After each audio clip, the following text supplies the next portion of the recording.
ሰላም ጤና ይስጥልን የሀሳብ ዊክሊ ቤተሰቦቻችን በዛሬው የምንመለከተው በሳምንቱ ምን አንኳር ጉዳዮች ነበሩ እንዲሁም ስለ ጦርነቱ ወሳኝ የተባሉ ነጥቦችን ይዘናል። በዚህ ጦርነት ምን አይነት አንኳር ጉዳዮች አጋጥመዋል የሚለውን እንመለከታለን። አብራችሁን ሁኑ። ሆርሙዝ ትላንትና የኢራን እስላማዊ ዘብ ከፍቶት ነበር። ዛሬ በድጋሚ ተዘግቷል። የሆርሙዝ ጉዳይ አንዴ መለስ አንዴ ቀለስ የሚል ሆኗል። ለምን የሚለውን እንመልከት። የኢራን እስላማዊ ዘቡ የሆርሙዝን ሰርጥ ከፍቶት ነበር። የከፈተው ደግሞ በሊባኖስ ያለው የሰላም ስምምነት አስተማማኝ ስለሆነ ነው። በሁለተኝነት ደረጃ ደግሞ የምንመለከተው በኢራንና በአሜሪካ መካከል ያለው ድርድር በኢስላማባዱ የተስፋ ፍሬ ስላፈራ ነው። በዚህም የተነሳ ኢራን የሆርሙዝን ሰርጥ ክፍት አድርጋው ነበር። ዛሬ ዘግተዋለች።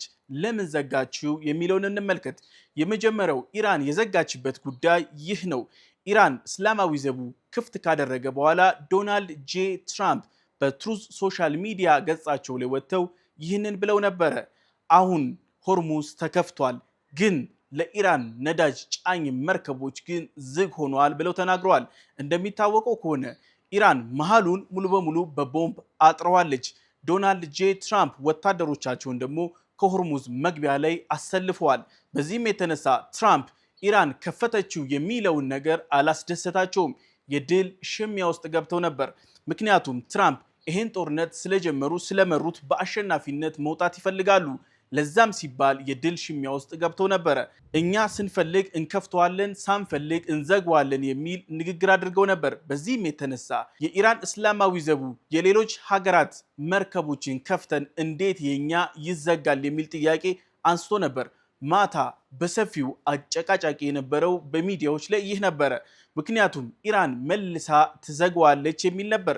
ኢራን አሁን ሙሉ በሙሉ ሰርጡን ዘግተዋለች። ኢራን ወሽመጡን የዘጋችበት ምክንያት የዶናልድ ጄ ትራምፕ ንግግር ነው፣ የመጀመሪያውና ገፊው። በሁለተኛ ደረጃ የምንመለከተው ደግሞ የተዘጋበት ይህ ነው። በሊባኖስ አቅራቢያ ያለው ጦርነት የማገርሸት አስማሚያ አሳይቶ ነበር። ትንኮሳዎች ተካሂዷል። የእስራኤል ጦር አንድ ሞተር ሳይክልን አጥቅቷል። በዚህም የተነሳ ጦርነቱ እንዳያገረሽ ተሰግቶ ነበር። በዚህ የተነሳ ሆርሙዝ ዳግም ተዘግቷል። ግን የሰላም ስምምነቱ በኢስላማባድ ጥሩ ደረጃ ላይ እንደደረሰ መረጃዎች ይጠቁማሉ። ዶናልድ ጄ ትራምፕ የሚያደርጉት ንግግር ግን ተጽዕኖ ከባድ እየሆነ መጥቷል። የኢራን አሜሪካ ጦርነት ከጀመረ በኋላ ግዙፍ የተባለው ክስረት ይህ ነው። አንኳር የተባለውም ይሄኛው ነው። አሜሪካ MQ-4Cን አታለች። ይህ ዩኤቪ በአሜሪካ ታሪክ እጅግ ግዙፍ ብዙ ቴክኖሎጂዎችን ያጨቀ እንዲሁም ከ250 ሚሊዮን ዶላር በላይ ያወጣል ተብሎ ይጠበቃል። የሆርሙዝን ወሽመጥ ሰልሎ ሲጨርስ ነበር ይህ ችግር የገጠመው። MQ በዓለማችን አሁን ላይ ወሳኝ የተባለ የሰርቬላንስ እንዲሁም አልፎ አልፎም ጥቃት ማድረስ የሚችል ዩኤቪ ነው። ዩኤቪ ተቀያሪ የሆኑ ሚሽኖችን መውሰድ የሚችል ነው። ዩኤቪው ስለላውን ካካሄደ በኋላ ወደ መነሻው ሊመለስ ነበር። ግን በሳውዲ አረቢያ ድንበር አካባቢ ላይ እየሄደ ባለበት ሰዓት ድንገት የቴክኒክ ችግር አጋጥሞታል። ያጋጠመው ችግር ደግሞ ይህ ነው። ከመቆጣጠሪያ ከማዘዣ ጣቢያው ጋር ያለው ግንኙነት ሙሉ በሙሉ ቆሟል። በዚህም የተነሳ ድሮኑ ተከስክሷል የሚል መደምደሚያ ላይ ደርሳለች አሜሪካ። ግን የተከሰከሰበት አንድም ቦታ ሊገኝ አልቻለም። በዚህም የተነሳ መከስከሱ አጠራጣሪ የሆነ መጥቷል። ግን ሁኔታው እንዴት ነው የሚለውን ስንመለከት አሳሳቢ ነው። የተከሰከሰ አይመስልም። ይህ ድሮን ሙሉ በሙሉ ወደ ተላከበት ቦታ እየተመለሰ ነበር። ግን ቅጽፈታዊ በሚባል ደረጃ ሙሉ በሙሉ ትዕዛዙን መቀበል አቁሟል። እንዲሁም ወደ ኢራን አቅጣጫ ራሱን በራሱ ወስዷል። ያ ማለት በኢራን ሃከሮች ሃክ ተደርጎ ሊሆን ይችላል የሚል መላምቶች እየተነሱ ነው። RQ-170 ይህ ድሮን የአሜሪካ ድሮን ነበር። ኢራን ሃክ አድርጋ አንድም ችግር ጭረትም ሳያጋጥመው በሰላም አሳርፋ ቴክኖሎጂውን ሙሉ በሙሉ ቀርታው ነበር። በዛም የተነሳ የኢራን የድሮን ቴክኖሎጂ አሁን ላይ ያለበት ደረጃ እንዲደርስ አስችሎታል። አሁን ኢራን ሌላ ግዙፍ የተባለ ድልን አስመዝግባለች። ይህ ከ250 ሚሊዮን ዶላር በላይ የሚገመተው በቴክኖሎጂዎች የታጨቀ እንዲሁም የመጪው ዘመን ቴክኖሎጂ ተብሎ የሚወራለትን ድሮን አግተዋለች፣ ሃክ አድርጋ ወስደዋለች። ኢራን እስካሁን ድረስ ይፋዊ ማረጋገጫ እንደስተዛሬው አልሰጠችም። ከዚህ በፊት የነበረውን የ2011ን ድሮን ግን በይፋ አሳይታለች። ምናልባትም ኢራን ከጦርነቱ በኋላ ግልጽ ታደርጓለች ተብሎ ይጠበቃል። አሜሪካ ግን አሁን አጨቃጫቂ ቦታ ላይ ነው የምትገኘው። ምክንያቱም አሜሪካ ይህ ድሮን በጣም ውድና እንዲሁም ራሱን በራሱ ማንቀሳቀስ የሚችል ነው። የትኛውም አብዛኛዎቹ የተራቀቁ ድሮኖች የሚያደርጉት ይህ ነው። ከማዘዣ ጣቢያቸው ጋር ያለው ግንኙነት ሲቋረጥባቸው ወደ ተነሱበት ማዕከል ወደ ቤዛቸው ይመለሳሉ ባይ ዲፎልት። ይህ ግን ሳይሆን ቀርቷል። ግንኙነቱ ቢቋረጥም ወደ ተነሳበት የጣሊያን ቤዝ መመለስ ይችል ነበር። ግን የሆነው በተቃራኒው ወደ ኢራን ነው ያመራው። በዚህም የተነሳ የኢራን እስላማዊ ዘቡ የሃከር የቴክኖሎጂ አቅሙን ኤሌክትሮኒክ ዋርፌሩ በጣም ወሳኝ ደረጃ ላይ እንዳለም አንደኛው ማሳያም ሆኗል። በዚህም የተነሳ የኢራን እስላማዊ ዘቡ ኤሌክትሮኒክ ዋርፌሩን ተጠቅሞ ኤስ35ንም እንዲሁም ኤስ15ንም ጭምር አመድ አድርጓቸዋል። ይህ ለኢራን ግዙፍ የተባለ ድል ነው። አሜሪካ ግን ክራሽ የሆነበትን ቦታ አላሳየችም። አሜሪካ ከዚህ በፊት ግዙፍ ቴክኖሎጂዎቿ በሚወድቁበት ሰዓት ሄዳ ሙሉ በሙሉ ውድመቱን ታባብሰው ነበር። ምክንያቱም በጠላት ሀገር እጆች ላይ የቴክኖሎጂዎቹ ቁርጥራጭ እንዳይገኝ ነበር። አሁን ግን ይህንን ማድረግ አልተቻላትም። እውነት ይህ ድሮን ወድቆ ቢሆን አሜሪካ ሄዳ ስብርባሪውን ታነሳለች ወይ ደግሞ የተቀረውን አካል ሙሉ በሙሉ አውድማው ትመለስ ነበረ። ቴክኖሎጂዎቹ በቻይና እንዲሁም በራሻ እጅ እንዳይወድቅ ይህንን ማድረግ አልተቻላትም። ይህ ማለት አሜሪካ እውነትም እንዳሰበችው ሳይሆን በተቃራኒው ሀክ ተደርጎ በኢራን እጆች ውስጥ ገብቶ ሊሆን ይችላል። የመካከለኛው ምስራቅ ጦርነትን አንደኛው እንዲጀመርም እንዲፋፋምም ካደረጉ ነጥቦች ውስጥ አንደኛው ይህ ነው። የመጀመሪያው የኢነርጂ ኩባንያዎች ሰፊ የተባለ ትርፍ እንዲያተርፉ ተብሎ ሁን ተብሎ ሴታፕ የተደረገ ነው የሚሉ መረጃዎች እየወጡ ነው። የአሜሪካ የኢነርጂ ካምፓኒዎች በቬንዙዌላ ሰፊ የተባለ መሰረተ ልማቶችን፣ የነዳጅ ማውጫ ጉድጓዶችን አግኝተዋል። ምክንያቱም አሜሪካ ይህንን ስላደረገች ነው። የቬንዙዌላን መንግስት አፍና ስርዓቱን ስለቀየረች ሄክሶንን ጨምሮ ብዙ የአሜሪካን ኩባንያዎች በቬንዙዌላ ገብተዋል። ከዚህ በፊት ቆመው የነበሩ መሰረተ ልማቶችን በቢሊዮን ዶላር በማውጣት አሁን ላይ ፋብሪካዎቹን ሪስቶር እያደረጉ እያደሱ ነው። እንዲሁም ነዳጁን እያወጡ ለዓለም አቀፍ ገበያ እያደረሱ ነው። ቬንዙዌላ ግዙፍ የተባለ በዓለም ምናልባትም ቁጥር 1 ሊባል የሚችል የነዳጅ ክምችት ያላት ነች። አብዛኛው ነዳጇ ደግሞ የሚውለው ለባህር ላይ ለሚንቀሳቀሱ ግዙፍ መርከቦች ነው። ከባድ የተባለ ነዳጅ አላት። ይህንን አሜሪካውያን እያወጡት ይገኛሉ። አሁን ደግሞ የቬንዙዌላን ወጫቸውን ደግሞ የሚያካክስ አንድ ነገር ተመቻችቶላቸዋል። ከፍተኛ የተባለ የስቶክ ማርኬትን ማዛባት። በዚህም የተነሳ እነዚህ የኢነርጂ ካምፓኒዎች ግዙፍ የተባለ ትርፍን እያጋበሱ ነው። ትራምፕ ሲናገሩ የስቶክ ማርኬቱ ከፍ ይላል። እሳቸው የተረጋጋ ምላሽ፣ ሰላማዊ ምላሽን ሲሰጡ ደግሞ ስቶክ ማርኬቱ ዝቅ ይላል። በዚህ መሃል ግን በትሪሊየን ዶላር ግብይት ይከናወናል። እነዚህ ድርጅቶች ይህንን ግብይት እያከናወኑ ነው። የአሜሪካንን የነዳጅ አውጪ እንዲሁም ሪፋይነሪ ካምፓኒዎችን ለመርዳት ሁን ተብሎ የተደረገ ነው። በሁለተኝነት ደረጃ ደግሞ የሚነሳው ይሄ ጦርነት ለምን በዚህ ደረጃ ተፋፋመ የሚለው ነው። የመጀመሪያው ዶናልድ ጄ ትራምፕ የሀገር ውስጥን ትኩረት መሳብ ይፈልጋሉ። ይህንን ደግሞ መሳብ የሚፈልጉት በእነዚህ ምክንያቶች ነው። የመጀመሪያው ዶናልድ ጄ ትራምፕ የጀመሩት የታሪፍ ጦርነት ነው። ይህ ጦርነት ብዙ የተባለ የኑሮ ውድነትን፣ የዋጋ ግሽበትን አስከትሏል። በዚህም የተነሳ አሜሪካኖች ዶናልድ ጄ ትራምፕ ላይ ተቃውሟቸውን ሲያሰሙ ነበር።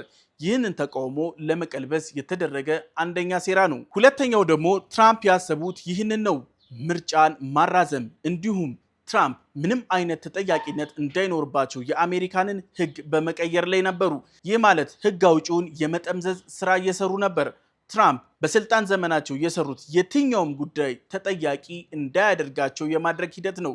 ይህም አሜሪካውያን ስለነቁ የኖኪንግ ሙቭመንትን አስነስቶባቸዋል። በሶስተኝነት ደረጃ ደግሞ ይህ ነው።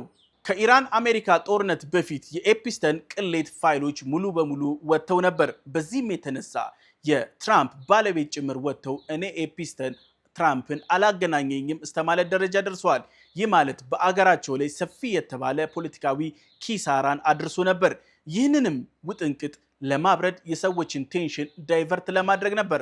ሌላኛው ዶናልድ ጄ ትራምፕ ሰፊ የተባለ የህዝብ ድጋፍ አጥተው ነበር።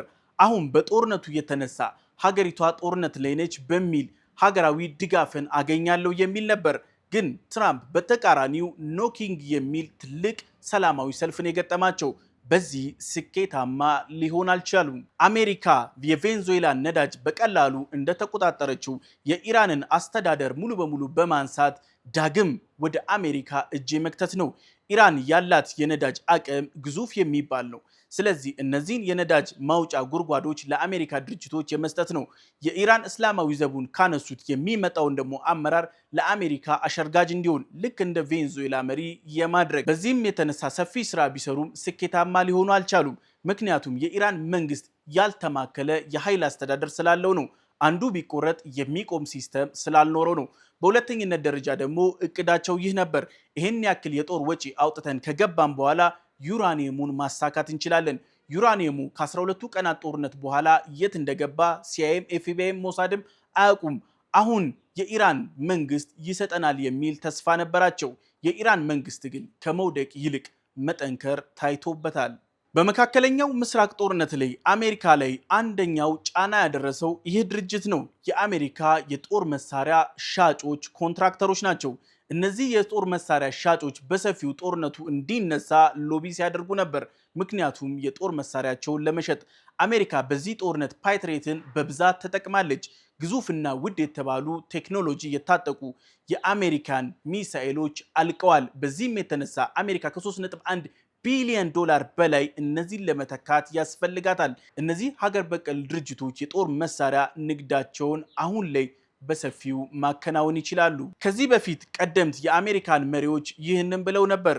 በአሜሪካ ውስጥ ያሉ ግዙፍ የጦር መሳሪያ አምራች ካምፓኒዎችን አደብ ካላስያዝናቸው ዲሞክራሲያችንን ሊበርዙት ሊበክሉት ይችላሉ ብለው ነበር። አሁን እንደተባለውም እነዚህ የጦር ካምፓኒዎች በሰፊው አሜሪካ ጦርነቶች ላይ እንድታተኩር አድርገዋታል። ምክንያቱም የጦር መሳሪያ ንግድ አዋጭ ስለሆነ ነው። አንድ ፓትሪዮት ብቻ ከ3 ሚሊዮን ዶላር በላይ ያወጣል። የኢራን ተተኳሾች 3 ሚሊዮን ዶላር ቢያገኙ ምናልባትም 300 ሺህ ሊያመርቱ ይችላሉ። ግን የአሜሪካኖቹ ሁን ተብለው ይህን ያክል ወጪ እንዲያወጡ እየተደረጉ ነው። ሌላኛው አሜሪካ ወደዚህ ጦርነት እንድትገባ ገፊ ምክንያት የሆነባት ይህ ነው። በቀጠናው ያላት ጥቅም። በመካከለኛው ምስራቅ ግዙፍ የተባሉ የአሜሪካ ካምፓኒዎች ይሰራሉ። ነዳጅን በማውጣት ሪፋይን በማድረግ እንዲሁም ኢንቨስትመንትና ሪል ስቴት ላይ በሰፊው ይሰራሉ። ኢራን በቀጠናው ራሷ ሀያል ሆና መውጣት ትፈልጋለች። የቀጠናውን ህልውና የራስን እድል በራስ በመወሰን እንዲወሰን ይፈልጋሉ። ኢራናውያን አንድም የውጪ የምዕራባውያን ሀገሮች ተጽዕኖን ማስተናገድ አይፈልጉም። በዚህም የተነሳ ኢራን ልዕለ ሀያል የምትሆን ከሆነ የምዕራባውያን አቅም በቀጠናው ላይ ምንም ይሆናል። በዚህም የተነሳ ምዕራቡ ሀገራት እንደ ልባቸው የሚቀዱት የሚራጩበት ነዳጅን ያጡታል። ይህንን እንዳያጡ ሲባል ብቻ ምዕራባውያን ኢራን ከቦታው ላይ ተራ ሀገር ሆና እንድትቀጥል ይፈልጋሉ። ጄዲ ቫንስ በትላንትናው ንግግራቸው ላይ ይህም ብለዋል። ኢራን ተራ ሀገር ሆና መስራት መቀጠል የምትፈልግ ከሆነ እኛ የትኛውንም አይነት ኢኮኖሚያዊ ድጋፍ መስጠት እንፈልጋለን ሲሉ ነበር። ዓላማው ኢራንን ተራ የማድረግ ነው። የኢራን ደግሞ ዓላማ በቀጠናው ላይ የማይደፈር የትኛውም የምዕራቡ ሀገራት እንደ ልባቸው የማያሽከረክሩት ቀጠና ልዕለ ሀያል ሆኖ የመውጣት ነው። ሌላኛው አሜሪካንን ገፊ ምክንያት የምትለው ለዚህ ጦርነት ይህንን ነው። ኢራን በፍጹም የኒውክሌር ጦር መሳሪያ መታጠቅ የለባትም የሚለው ነው። ግን ይህ አጨቃጫቂ ነው። ለምን ኢራን ላይ የሚለው አንደኛውና ዋነኛው ነው። እስራኤል እንደምትለው ከሆነ ኢራን የጦር መሳሪያ የምትታጠቅ ከሆነ እኛን ያሰጋናል። በእስራኤል አካሄድ ደግሞ ከመጠቃት በፊት ቀድሞ ማጥቃት ነው። ለዚህም ይመስላል እስራኤል ቀድማ ይህንን ጦርነት የጀመረችው። አሜሪካ ኢራን የምትታጠቅ ከሆነ በቀጠናው ያላትን አቅም ያሳጣታል። በቀጠናው ደግሞ የአሜሪካ ጥቅም በጣም ግዙፍ ነው። አሜሪካንን አሜሪካ ያደረጋት ዶላሯን በፔትሮ ዶላር የኢነርጂ ሽያጭ ላይ እንድትመሰረት እንዲሁም አሜሪካ ግዙፍ ሀያል እንድትሆን ያስቻላትም የኢነርጂ ሽያጭ በዶላር መከናወኑ ነው። ኢራን በቀጠናው ላይ ሀያል ሆና የምትወጣ ከሆነ ተገዳዳሪ ኃይል ይመጣል ማለት ነው። አሜሪካ እንደ ልቧ አትዘውሮም። በዚህም የተነሳ የኒውክሌር ጦር መሳሪያ በእጇ በኢራን እንዳይገባ ትፈልጋለች። ግን ሁለተኛ አመክንዮ ብለው የሚያነሱት ይህንን ነው። ሁለተኛ አመክንዮአዊ ጉዳያችን ብለው የሚያነሱት ይህ ነው። ኢራን እጇ ላይ ጦር መሳሪያው ከገባ ትተኩስብናለች፣ በቀጠናው ላይ የሽብርተኝነት እንቅስቃሴን ታከናውናለች ትላለች። ግን ኢራን ምንም አይነት መረጃ አልተገኘባትም። የኒውክሌር ቦምብን የመስራትም እቅድም ትልምም እስካሁን ድረስ በይፋ አልታወቀም። ይህ ማለት ኢራን አሁን ፍላጎቷም እስከዛሬ ድረስ ኢንተርናሽናል አቶሚክ ኢነርጂ እንዳረጋገጠው ከሆነ ለሰላማዊ ፐርፐስ ብቻ ነው። ግን ኢራን ቦታውን አንዳንዴ ስለማታስጎበኝ ብቻ እንዲሁም በጣም ሚስጥራዊ ስላደረገችው ለምን ሚስጥራዊ አደረገችው በሚል ስጋት ብቻ ኢራን የኒውክሌር ኃይሉን እንዳታብላላ እየታገደችም ጭምር ነው። ግን ኢራን ኤቪደንስ አልተገኘባትም። መረጃቸውን በማስረጃ አሜሪካንም እስራኤልም ማስደገፍ እስካሁን ድረስ አልቻሉም። ግን አንድ ጥያቄ አለ። ፓኪስታን የኒውክሌር ጦር መሳሪያ አላት። ተኮሰችው ወይ ስንል አልተኮሰችውም። ግን አሁን ፓኪስታን ኢስላማባድ የሰላም ስምምነቱን እየመራች ነው። የኒውክሌር ጦር መሳሪያ መያዝ መተኮስ በጣም የተለያየ ነው። ኢቭን ኪም ጆንግ ኡን ራሱ የጦር መሳሪያው በእጁ አለ። በጣም ግልፍተኛ የተባለ መሪ ነው። ግን እስካሁን ድረስ አልተኮሰውም። ኃላፊነት እየተሰማው ስለሆነ አሜሪካ በዚህ ልክ የምታደርገውም ክስ ውሃ የማይቋጥርም ጭምር ነው። አሁን በመካከለኛው ምስራቅ እነዚህ ሁለት ጉዳዮች በስፋት እየተነሱ ነው። የመጀመሪያ አሜሪካ አሊያንሷን አታለች። በሁለተኝነት ደረጃ ደግሞ ኢራን አዲስ አሊያንስ መመስረት ችላለች። ኢራን ስኬታማ የተባለ የዲፕሎማሲ ስራዎች እየሰራች ነው። በዚህም የተነሳ በሆርሙዝ ሰርጥ ሀገራት ኩባንያዎች ለማለፍ ሰፊ የተባለ የዲፕሎማሲ እንቅስቃሴ አስጀምረዋል።